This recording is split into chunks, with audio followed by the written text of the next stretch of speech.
So one must know that there must be something more we have to know. I would put it this way, that in the West, whatever knowledge we have had about science or about other things is like the knowledge of the tree which is outside. Now whatever Dr. Warren has told you is the knowledge of the roots. Now supposing if the East has learnt this knowledge from you, has tried to understand this knowledge of science, of course which is not very fruitful also, but doesn't matter. They have tried to learn this knowledge of science. Why not we try to learn the knowledge of the roots? The roots of the tree of life. Why should we not try to find out what are the roots which are to be nourished, which were neglected, and that's why we have problems. These are the roots within us which are being described. And when these roots are understood, then only we will see that something more has to happen, that we have to feel those roots. We don't feel them on our central nervous system. We have no sensitivity at all within us. For example, now supposing a person is getting mad, he is not conscious of it, that he is getting mad. Or if he develops some disease, he doesn't become conscious of it till he gets some pain. But actually these centers are the subtle energy centers which give energy to the plexuses and look after us very well.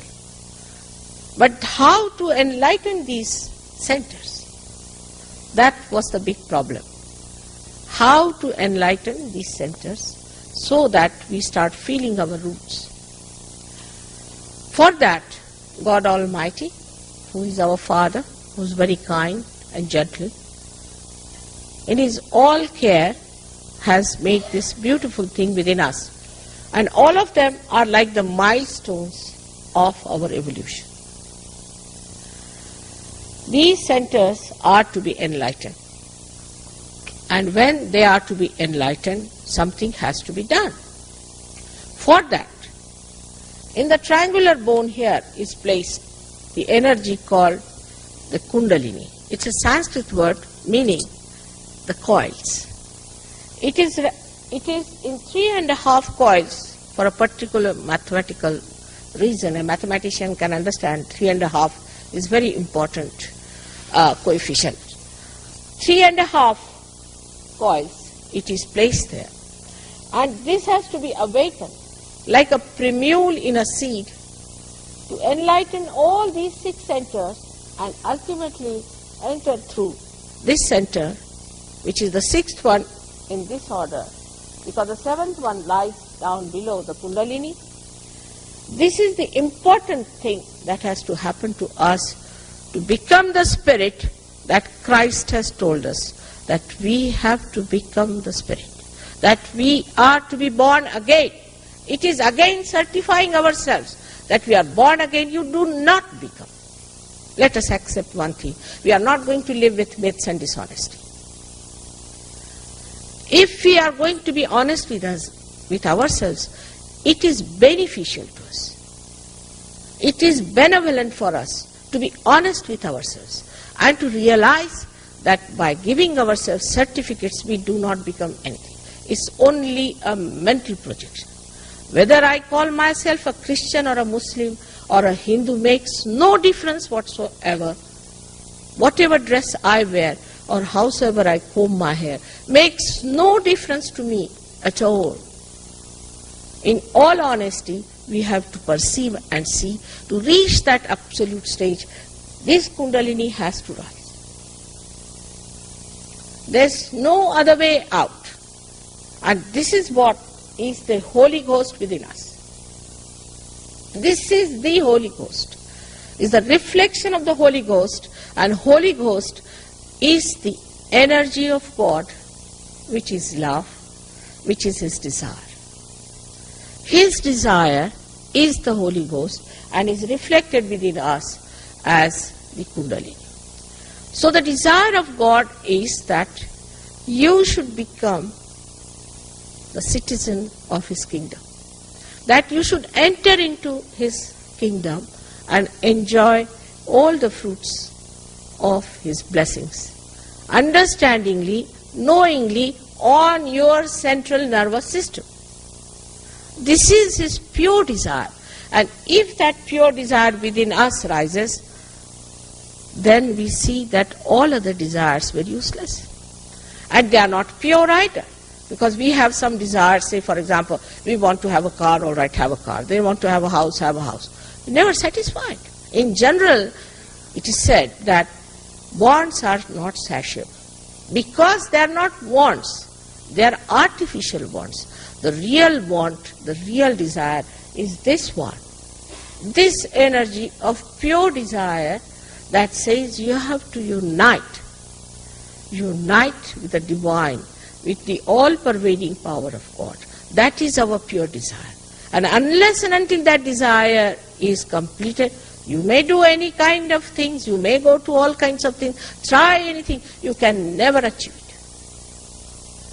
Now, this is a living process because God is a living being. He is not empty words. He is not just something like a dead book. He is not. He is a living God. He is a living energy. And this is a living process. So it has to be spontaneous. It has to be spontaneous if it is living. For example, there's a seed and you want to sprout it. Can you order it? Can you mentally say, all right, it has now sprouted? Can you say that, all right, I'll read these mantras to you or Bible to you or do this? Will it rise? No, it won't. It's a living process. You have to place it in the Mother Earth. Spontaneously it will rise. You don't have to say anything. You don't have to imagine anything. It will rise. And that's what it is, that this Kundalini has to be awakened. In the same manner, in the living process. Now, many people are surprised that I don't charge any money. How can you charge money for love, first of all? And this love, which is so spontaneous. I don't do anything, I'm just standing before you. I'm doing nothing at all. But if that love is, say, flowing all over, and if you get this awakening because of my presence, I'm doing nothing, it's your own. Whatever is your own, this Kundalini is your own, your desire is your own, and if you achieve your realization, it's your own. What is there to charge for? To be honest, I don't do anything. There's no obligation at all. It's just a catalyst. Then you become the catalyst, then the third person becomes the catalyst. Everybody can become the catalyst, but one has to be honest and truthful. Otherwise, you cannot find truth. If you are living with myths, how can you find the truth?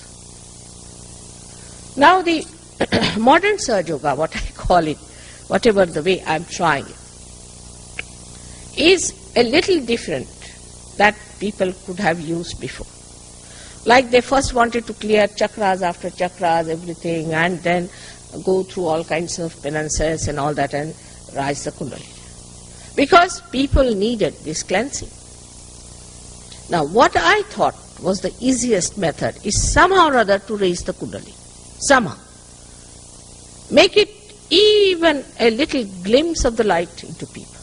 Let the light coming in the lamp. Let the lamp be seen by the people themselves. When the Kundalini rises, you see, there is a flickering, say, of the light. You can see yourself what's wrong with you, which chakra is catching, where is the problem. And then it's very easy to correct. But if I say, do this and do that, finished. Either they will categorically destroy me like Jesus, or they may make me into a Hitler or something like that. Better is that allow them to judge themselves. Let them become their own guide. Let them become their own gurus and find out. But how? When the Kundalini rises by itself and pierces through, what happens? That your hand starts speaking. You start feeling all around you the cool breeze of the Holy Ghost. You start feeling the cool breeze of the Holy Ghost coming out of your head also.